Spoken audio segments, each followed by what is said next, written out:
Good afternoon and welcome, members of the media. Today I am joined by my colleagues, MP Ralph Commission, PLP spokesperson for Labor and Workforce Development, and Senator Tanae Ferber, PLP spokesperson for Disability Affairs and the PLP Senate spokesperson for Education. It goes without saying that a quality education can lead to solutions for many of the ills we see in our society with our youth.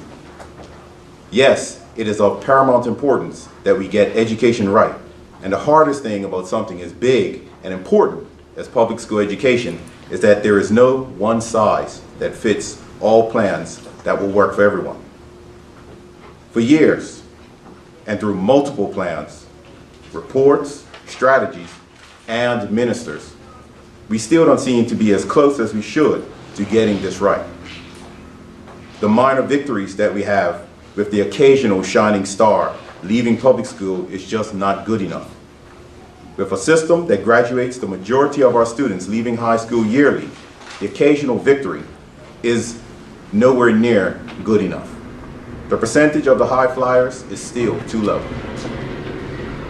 We need a public education system that instills confidence in our parents to trust their children to attend, and one that provides all the facilities and programs necessary for all students to achieve their maximum potential.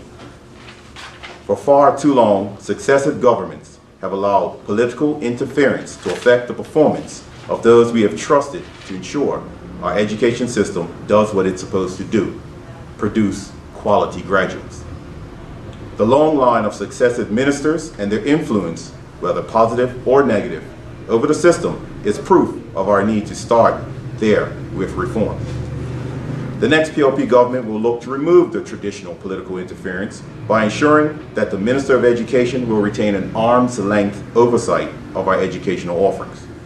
In other words, it's time to place those professionals, those educational professionals that are in place to bear the responsibility and accountability to ensure our education system is performing as it should. It is time for us to ensure that educators and administrators that have been recruited are able to do the job that they're supposed to do, free from political influence. Another area of paramount importance is the provision of teachers with adequate resources to ensure that they're able to be the best teachers that they can be.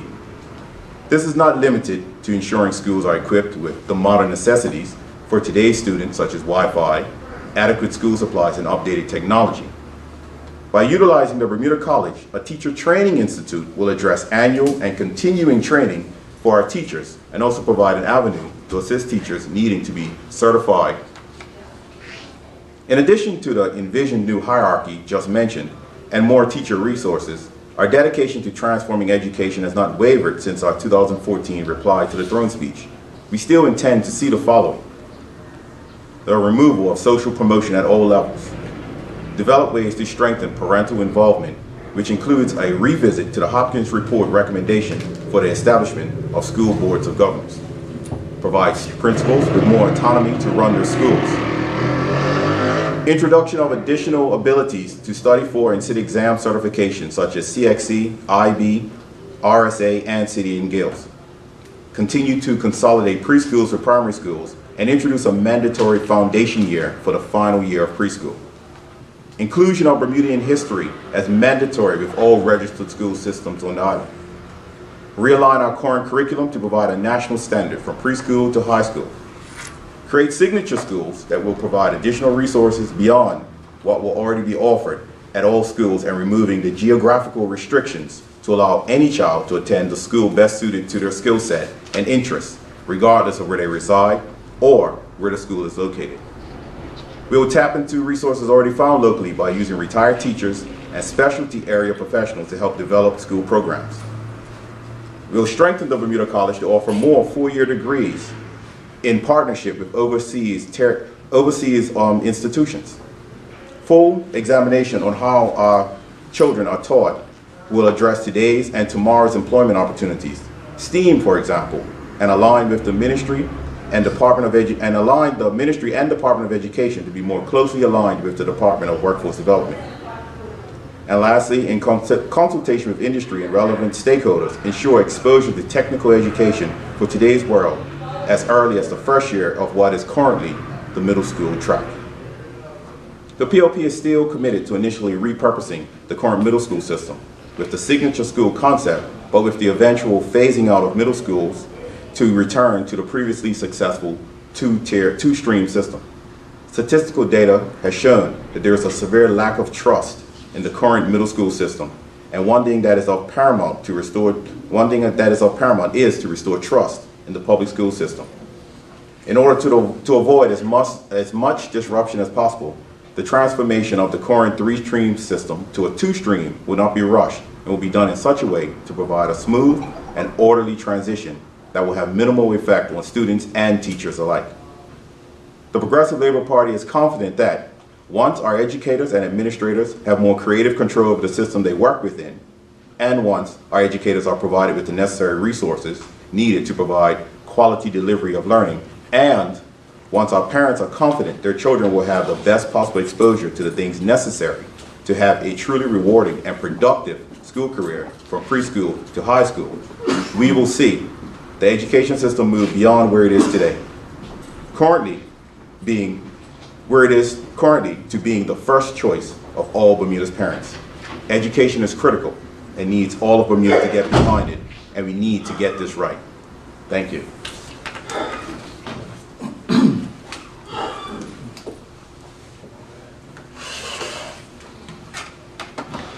Good afternoon, members of the media. First, I'd like to thank my colleague, N.P. Rabane, the Shadow Minister or Spokesperson for Education, for his opening remarks. Yesterday, in my capacity as PLP spokesperson for Labor and Workforce Development, I released a statement regarding last week's protest by the Bermuda Union of Teachers. Today, I'm here to enlarge upon that statement as part of the PLP's focus on education and how healthy labor relations can be an educational plus for both students and, of course, educators. Our teachers have been exemplary in their dedication to our students during a time of willful neglect on the part of the OBA government.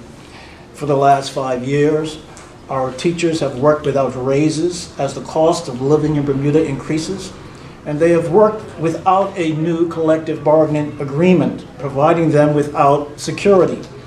During that time, they have taught and fought for our children, and in return, when protecting our children from toxic mold or serious associated health issues, they have been called mischievous, quote unquote, by the leader of the country, Premier Dunkley, who is, however, content to prioritize expenditure on improving the cabinet building. This is the rhetoric our teachers receive for going far and above and beyond the call of duty in a situation where they are expected to do their work with both hands essentially tied behind their backs. They are justified in their protests over the length of time it has taken to secure a new collective bargaining agreement. The BUT has seen their negotiations stalled since January. We are nearly in June and time continues to tick by. This is now the 5th year in government for the OBA, and by not caring for our teachers, the One Bermuda Alliance government is not caring for our students. How can we expect an improvement in education when there is no improvement in the treatment of our teachers? The next Progressive Labor Party government will be sure to work as hard as our teachers do to establish a healthier relationship with them and their union and to provide them security and protection. There is no greater asset in public education than our teachers, and they deserve the same support they offer our children day in and day out. This is not an option, it is a necessity. Thank you. Go ahead, take that one first. Good afternoon to the media and the community. I once heard promises are worse than lies, as you don't just make people believe, you also make them hope. In 2012, the OBA made many promises the Bermudian people believed, and promises that gave Bermudians hope. They went on to break those promises with no apologies and no excuses. The OBA promised to do the following for our students. They promised to fully implement integrated technical education, beginning in middle schools as recommended by the Hopkins report. They promised to expand preschool spaces to increase access to early education. They promised to extend the school day to allow more time for art, music, sports, and academic support. They promised to empower teachers by giving them the resources and support that they need.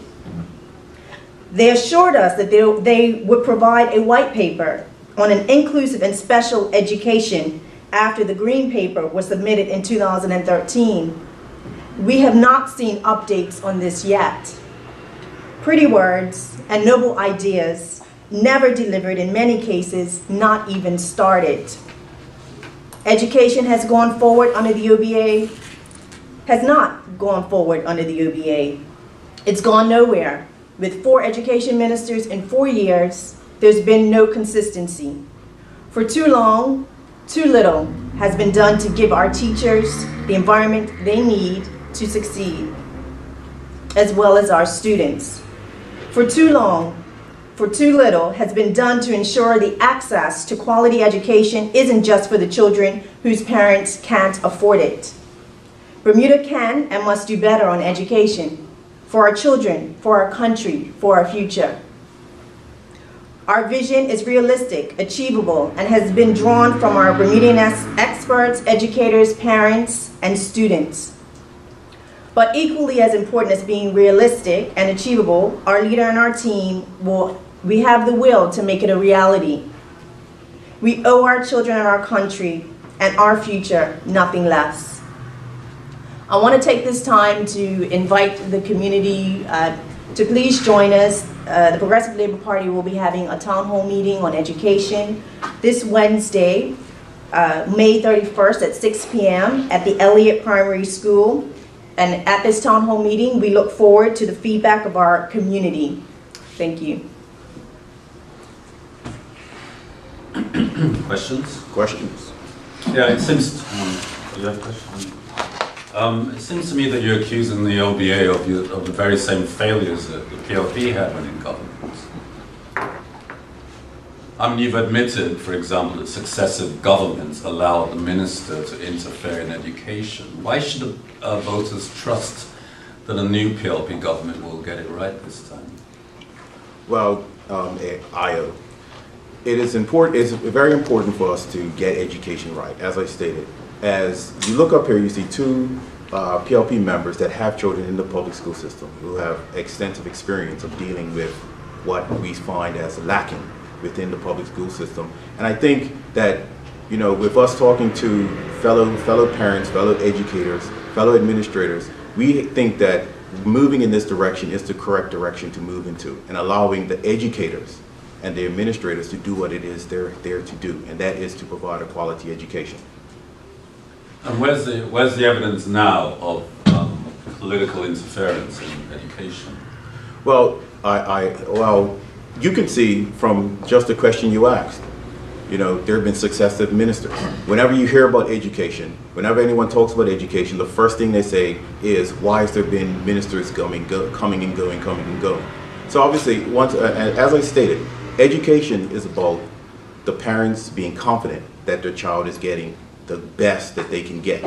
And if we can do anything to alleviate that impression that there is political interference, then we're moving in the right direction. So there's no evidence that there is, and you haven't answered the question. There is evidence that there is, because as successive ministers come in, they provide their own take on what they think should be happening, and there is evidence of that. The ministers speak to the various through the permanent secretary. They give direction or receive instruction, and it's moved on. So what we're looking to do is completely trust the people we put in place to do education, to make all of the quality decisions that are required in order to move education forward. Is there any particular structure you're going to create to insulate the education system? Well, there are lots of different structures out there. I do believe we have. There have been some people calling for an education authority to take control of education. There are others that have talked about somewhat like a Quango. If you look at how the Bermuda College works with their board of governors.